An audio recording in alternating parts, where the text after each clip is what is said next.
Shalom, selamat pagi Bapak Ibu Saudara dikasihi Tuhan. Bertemu kita kembali dalam program Santapan Rohani Pagi saat hari ini saudara.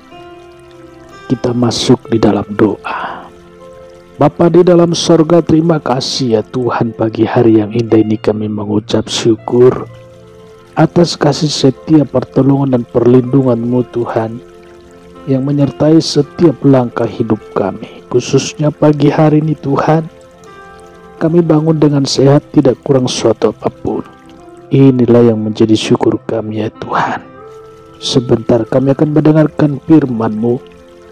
Biarlah Engkau berkati pendengaran kami.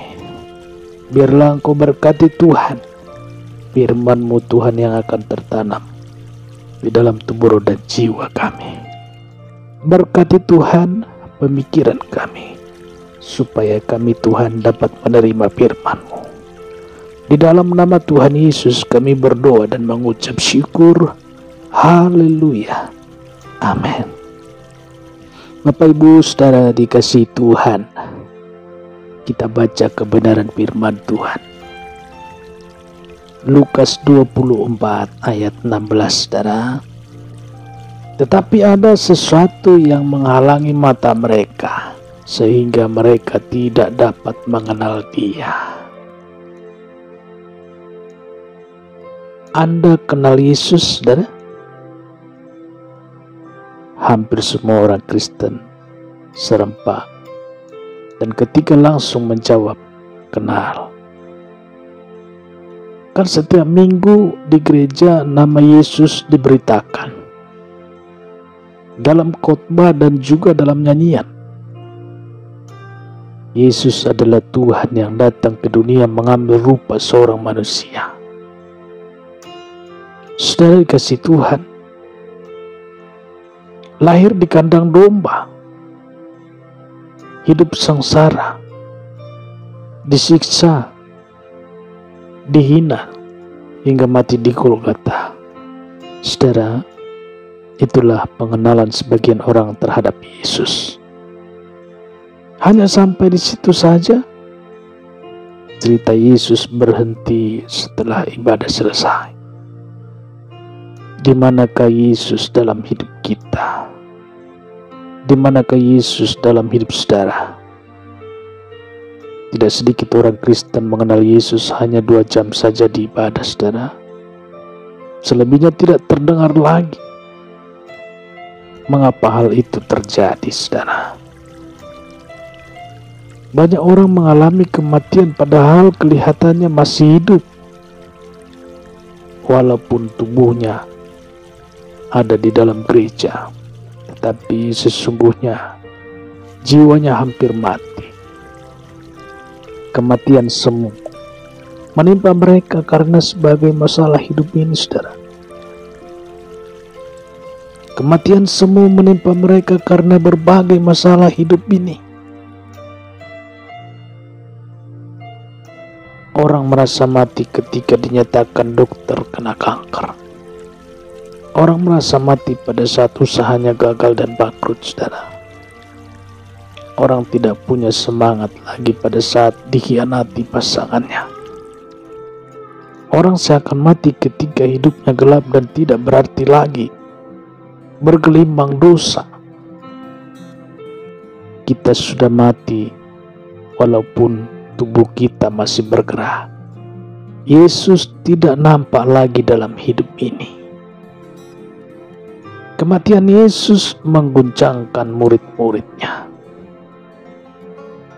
Itulah yang dihadapi murid-murid setelah menyaksikan gurunya.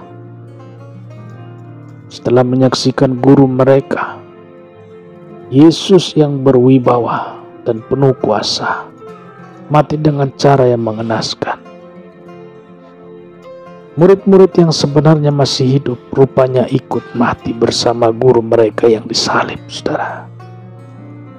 Mereka lari, bersembunyi dan mengurung diri di ruangan tertutup.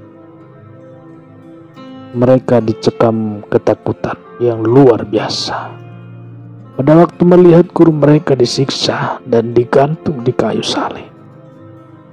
Hidup mereka hancur berkeping-keping tanpa ada harapan lagi, saudara. Nah, apa yang selama ini mereka lakukan bersama guru kelihatannya sia-sia. Kebaikan dibayar dengan kejahatan.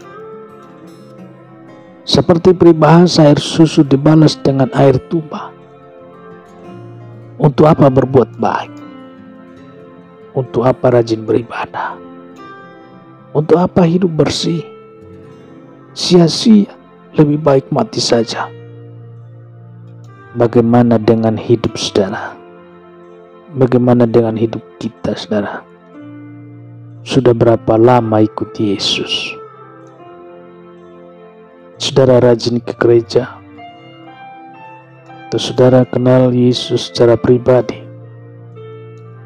Apakah saudara akrab bergaul dengan Yesus? Saudara menyesal ikut Dia? Anda merasa sia-sia hidup benar di hadapannya? Bagaimana usaha dan rumah tangga saudara? Maju dan bahagiakah? Atau sebaliknya gelap, pekat, dan tidak harmonis?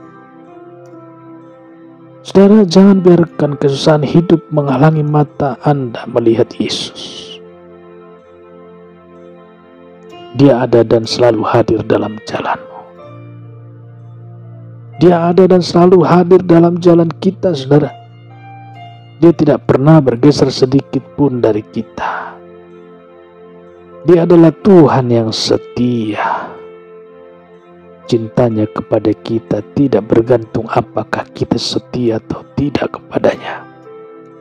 Kasihnya melebihi akal manusia, sangat dan terlalu besar kepada kita, saudara.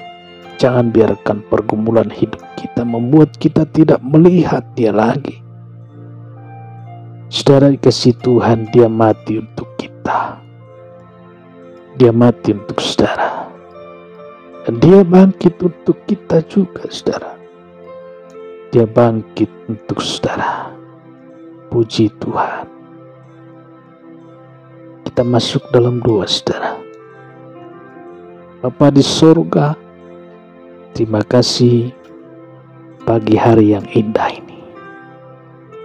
Kami sudah mendengarkan firman-Mu ya Tuhan.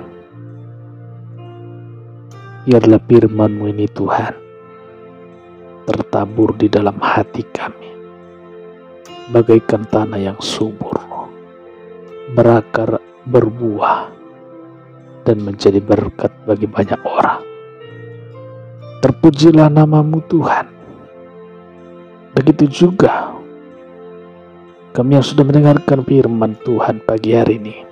Kau berkati setiap langkah, baik dalam aktivitas kami masing-masing. Kau berkatilah. Campur tangan Tuhan yang selalu hadir dalam setiap aktivitas kami. Biarlah kasih setiam selalu melekat di dalam hati kami, menolong, memberikan kekuatan, dan memberikan hikmat daripada surga. Tuhan, Engkau sembuhkan juga apabila ada di antara saudara-saudara para pendengar mengalami suatu sakit. Kau jamahlah Tuhan, pulihkan di dalam nama Yesus. Yang sakit disembuhkan, yang lemah dikuatkan di dalam nama Tuhan Yesus. Kami berdoa dan mengucap syukur. Haleluya. Amin. Puji Tuhan, saudara. Selamat beraktivitas, terus jaga protokol kesehatan. Tetap semangat, salam sehat, salam hebat. Bertemu kita kembali dalam renungan esok hari.